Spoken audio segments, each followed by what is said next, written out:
देखिए 28 तारीख को केंद्रीय रक्षा मंत्री राजनाथ सिंह का इस अलीनगर विधानसभा क्षेत्र के शिवनगर घाट हाई स्कूल प्रांगण में जनसभा को संबोधित करने का एक कार्यक्रम होने जा रहा है।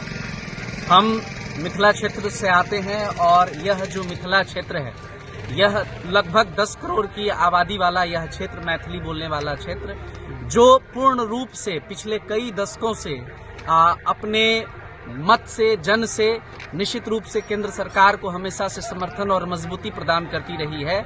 आज हम अपने उन बुनियादी मांगों को लेकर, जो हमारा सपना मिथिला राज्य का रहा है, देश की आज़ादी के बाद जिसके लिए हमारे तमाम बड़े पुरखों दादाओं ने संघर्ष किया है, उसी संघर्ष के आंदोलन को नेतृत्व देने के लिए हम लोग लगातार प्रयासरत हैं, प्रयत्नरत हैं। तो हम उसी के संदर्भ में आदरणीय रक्षा मंत्री को ज्ञापन सौंपने के वास्ते यहाँ के लॉ एंड ऑर्डर और विधि व्यवस्था को देख रहे तमाम आला अफसर अधिकारियों को ज्ञापन सौंपे हैं और उन्हें यह संज्ञानित करवाने जा रहे हैं कि 28 तारीख को होने वाले इस कार्यक्रम में यदि हमारे प्रतिनिधि मंडल को मिल जाती है तो इस सभा स्थल पर हजारों छात्रों, नौजवानों के साथ एकजुट होकर लोकतांत्रिक तरीके से इस पूरे कार्यक्रम का हम विरोध व्यक्त करेंगे।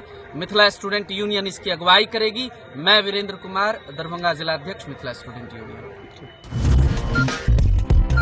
हम परेशान हैं क्या? 1000 है ना परेशान? तो हम आपको बस यही कहना चाह रहे हैं कि 1000 रुपया के लिए परेशान नहीं होना है। हमारे पास